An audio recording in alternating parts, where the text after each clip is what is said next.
Aku rasa mesti korang dah tahu kenapa aku ada hari ni kat sini. Ada. Tahu. So kalau dah tahu, tak payah aku explain apa-apa. Okey, memandangkan bulan ni bulan kemerdekaan, aku akan adakan promo ni. Okey, Ros, ajak Nurul sekali pergi lekat benda ni. Kalau tak cukup, nanti print balik. Okey? Pergi. Bos, saya buat apa ya? Kau ikut saya. Bos.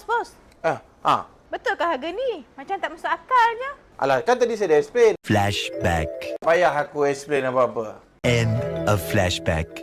Ikut je harga yang saya dah pangkah tu. Follow je harga tu. Okey? Bos, saya nak buat apa? Tak ada. Awak ikut je saya lagi. Nurul, terbalik kau pasang ni Kau pusing balik. Okay.